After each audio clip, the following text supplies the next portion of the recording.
An opportunity to learn more about the Sand People is always a blessed one, I'm sure we can all agree. Wasn't a whole lot in this quest that was groundbreaking per se, but we did learn a bit more about the greatest sage of God, King Deshret, Hermanubis. Did we know what he looked like before this quest? Dude's got a massive back, bro. They do not make him like this no more. We've at long last met some of the sages we've long heard about, uncovered more of the Academia's questionable history, and learned a bit more about Tighnari's people, the Tighnari's. Bit odd, I won't lie.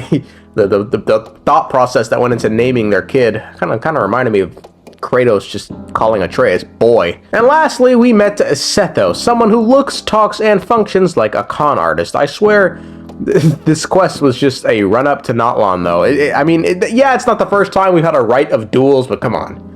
This feels a bit too conveniently placed, given we know how deeply duels are enshrined in Natlan culture. Anyway, all that aside, it was a fun, wholesome quest, so let's recap the story. The story starts with us going to Sumeru so we could link up with the fellas and gals in Sumeru, because it's been a minute, man. Whilst treading on Academia ground, we run into Cyno, who tells us he's here investigating a case, so we offer our help. Upon entering the Academia, we learn that Cyno, and Lisa's old teacher, who's also Cyno's adoptive father, Cyrus, is the one who the case is about. So we learn the boomer has received an extortion letter to the tune of 10 million mora, and if Cyrus doesn't pay up, then the letter claims all of Cyrus's secrets will be revealed. The letter further goes on to state that they will be watching Cyrus at all times. Upon looking at the letter, you might notice this gigantic insignia it's written on. Well, not our fucking main characters, let me tell you, who spend the next 3 minutes talking about everything but the insignia. They talk about the ink, they talk about the paper. I mean, nigga, come on, dog. An unknown symbol on a mysterious letter, that's like the first thing you take note of. Anyway, we speak to this Matra about mobilizing some men to guard the entrance and exit to Sumeru and guard the coffee shops because they theorize the letter was written in a coffee shop. Yeah, thank God we fucking took note of the ink and paper. Once the Matra leaves, we learn that this was planned by Cyno so as to capture the culprits, who was just some dude checking out books. Cyno realized this unscrupulous-looking individual was the suspect when he sensed they were being tailed while entering the house of Dana. The man denies all the claims that have been levied against him, but as soon as Cyno points out his physiological indicators are going haywire, bro, what the fuck is wrong with his eyes?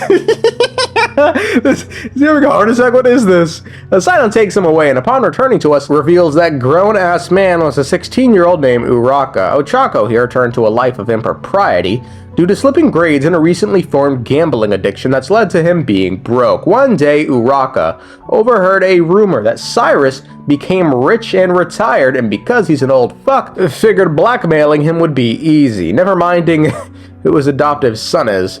Cyrus seems a little too pleased with the results of all this, asks if he can have the letter back, and then takes us all out to dinner to thank us, making sure we invite Tighnari and Kale to join us. We talk about nothing much, but we do learn a fun fact that when Lisa was a student, she liked being addressed with seniority. Kaveh also stops by and says hi to the group, and in the process, we relay to him what's been going on recently and even show him the letter. The celebration eventually comes to an end, and when Cyrus heads off, we get invited to a camping trip with Cyno and friends. With this random nigga just not even pretending to not be interested. Iron will, let me tell you, this the type of motherfucker that when you catch staring at you, he just keeps staring, bro.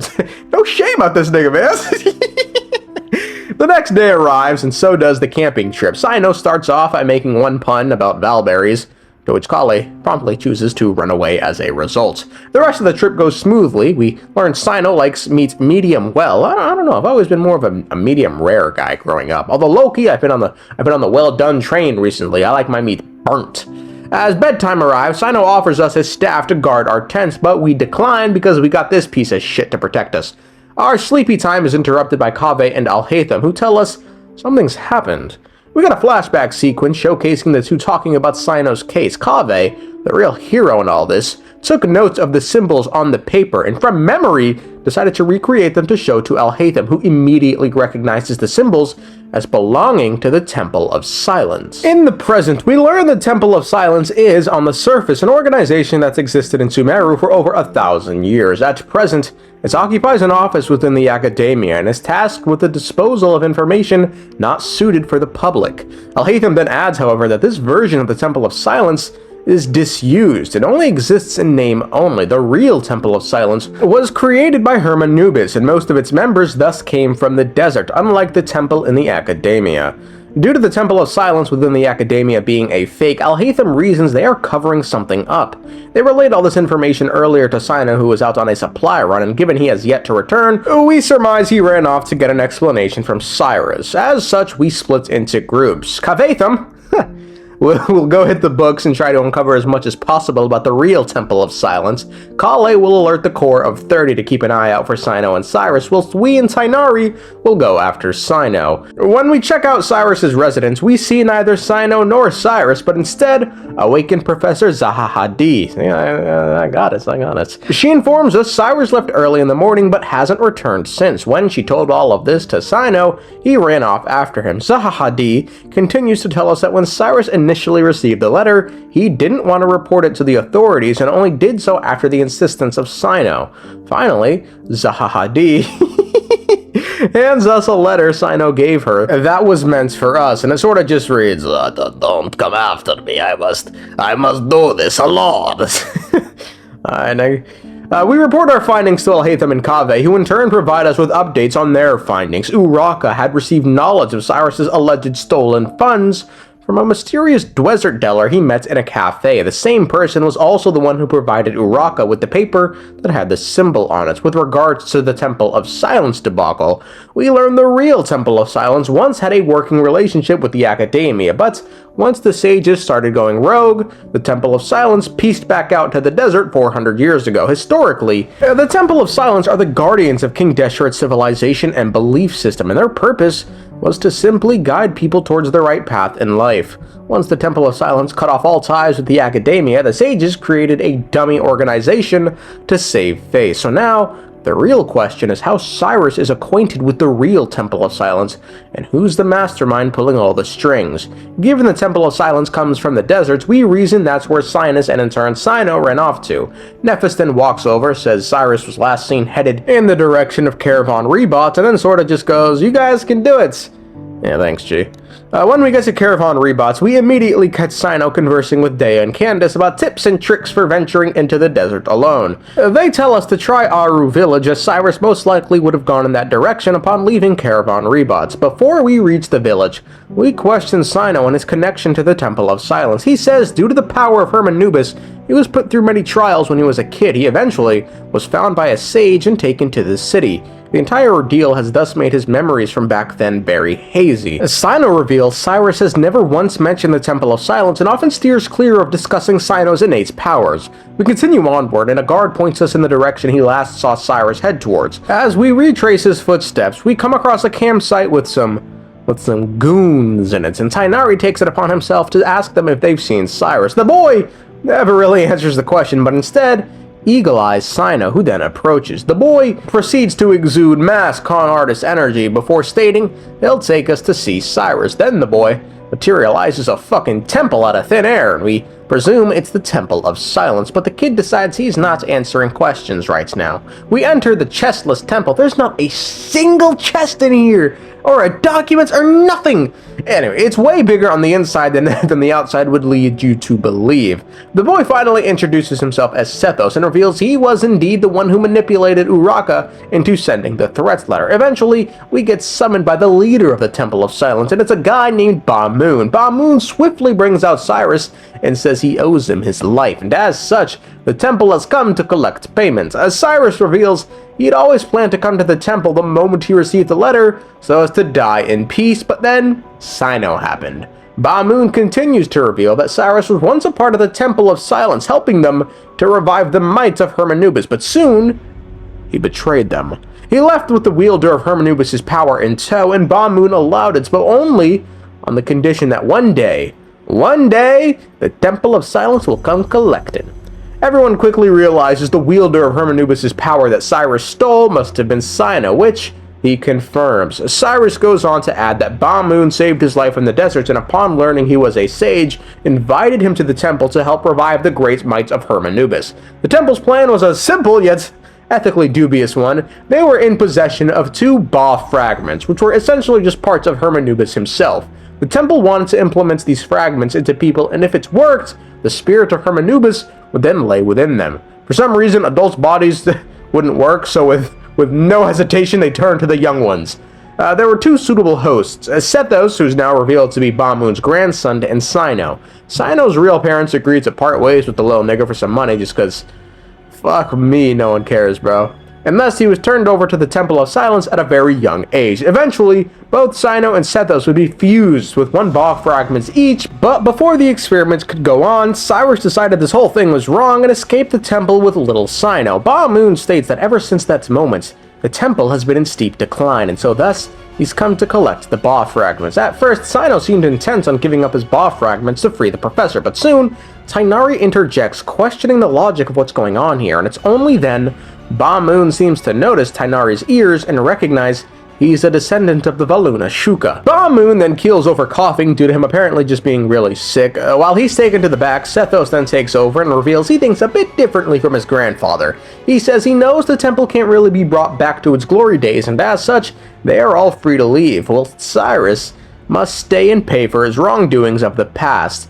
Cyrus seems content with his fate, but adds that the temple should really consider working with the academia once more, given how much it's changed, to which Sethos quickly points out the last sage they trusted, Cyrus, betrayed them. Cyno states he'd like a day to consider whether he wants to hand up the Ba fragment, and Sethos just goes, yeah, that works. Cyno deliberates for a bit, but then states that while he has no intention to hand over the fragments, because its rightful owners were technically the Temple of Silence, he will challenge them to a fight for it, and win the rights to wield it. Due to the temple being founded on duels, they figure this can work, and thus they return to Sethos. Before speaking of their conclusion, Tighnari offers to take a look at Ba-Moon, and once he completes his checkup, reveals Ba-Moon is in a deep coma and only has a few days to live. Sethos then agrees to Cyno's plans, revealing that when Hermanubis first arrived to the city, he sparred everyone who'd be willing to prove his strength, and in turn, winning over many new followers. Those people became the founding members of the Temple of Silence, and ever since then, the rite of duels has become an important part of the temple's culture. Sethos tacks on some additional rules, stating it will be a 3 versus 3, singles. Everyone must win their fights, and finally, it's winner take all for the Ba fragments. Both will be up for grabs. Fights day arrives, and Ba-Moon makes a fucking miracle recovery, cause Hermanubis be damned if he was gonna miss the rite of duels, apparently. Traveler fights in it. Nope. Tighnari fights in it. Nope. But then the real fights happen. Cyno against Sethos. Winner take all, begin.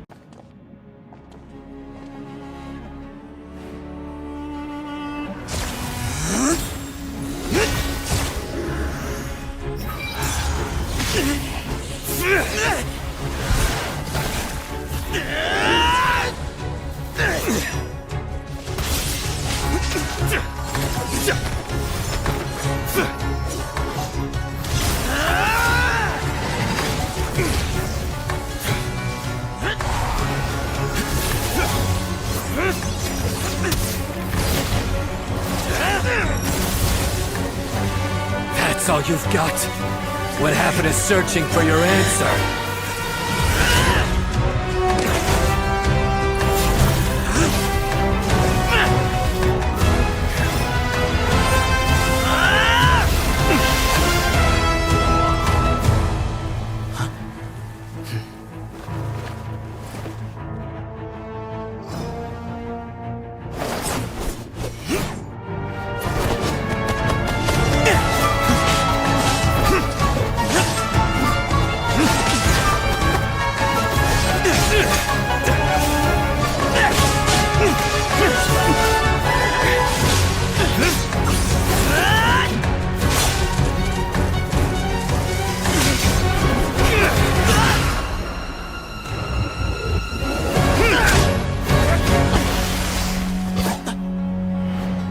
Fight's over.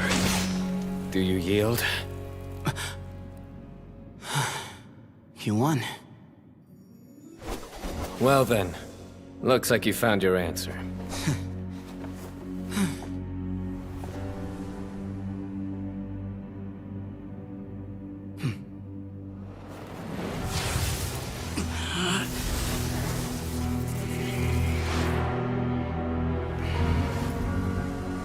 I give his glory to you.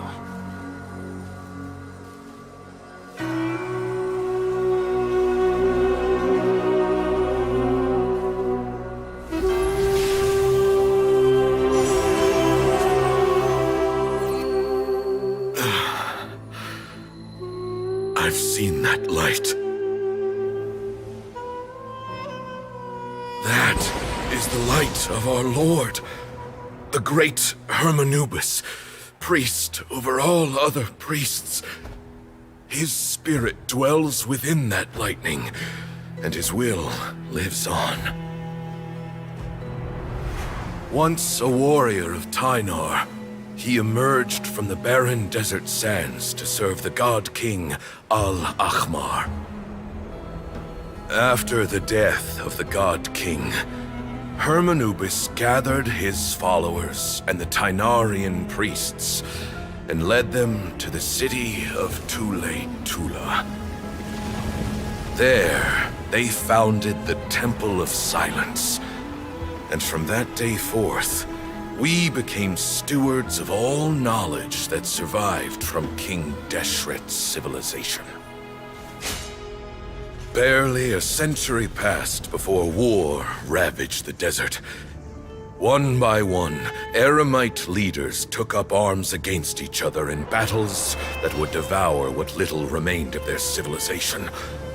Only the wise city of Tula was spared under the guiding hand of the Tynarians.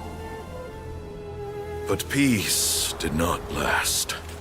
Coveting the knowledge of King Deshret, the beasts set their eyes on Tula.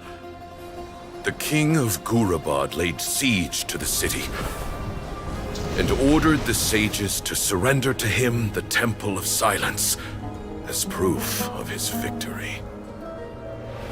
The ruling elite colluded with their oppressors, betraying the temple so as to hold on to their rule over the city. They declared that the knowledge guarded by the temple was the true cause of corruption.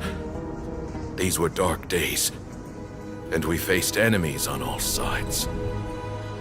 Our Lord had long since exhausted his strength, keeping the forbidden knowledge introduced by King Deshret at bay. To ensure the temple's continued survival, he broke his being into many pieces and began the ceremony of Hermanubis' legacy, bestowing his power upon his mortal followers. With this power, the temple was able to defeat the tyrant's army. Yet, we were not hailed as heroes.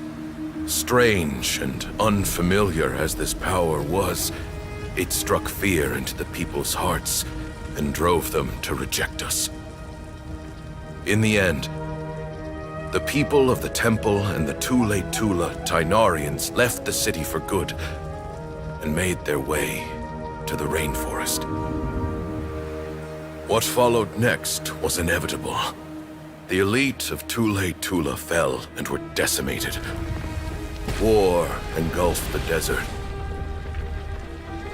And we wandered from place to place, always in hiding, all the while keeping close watch over our secrets and staying true to our mission. Betrayal forced us out of the desert and into the forest. Then mistrust drove us from the forest into the desert once more. We have lived in exile for far, far too long. Yet, today, the Temple of Silence has borne witness to the glory of Hermanubis once more. Thank you. After that lovely bit of exposition, Ba-Moon dies in an impossible position. At his mock funeral, Sethos explains that because Cyno is in possession of the most Ba fragments, the rules dictates he now leads the Temple of Silence, but Cyno responds he's unfit for the job and instead tells Sethos to become their new leader. Cyno says due to this new blossoming friendship, the Temple of Silence will once again establish a connection with the academia, and then they just kind of reveal that Ba-Moon was some fucking master schemer who wanted all this to happen, and the only reason they did all this was to mend the relationship with the academia. Sethos then provides some Tynari lore to Tynari and says King Deshret picks Hermanubis from among the Tynarians. Hermanubis and a group of Tynarians would go on to fight many battles for King Deshret. Once Tula fell, the Tynarians of the city would find a new home in the rainforest, and later, when some went back to the desert, some some stayed in the rainforest, and it was those Tainarians that must have been Tainari's ancestors. Back at the Academia, Nephis tears into Cyrus, and we give some people updates on the situation. We go out to eat dinner, you know, some happy times, which I swear, we do a lot of that with the Sumeru cast. It's kind of wholesome. We don't do none of this shit in, like, fucking Inazuma. And finally, we get some little Cyno and young Cyrus pics taken by Lisa herself. This was a fun quest. I liked it.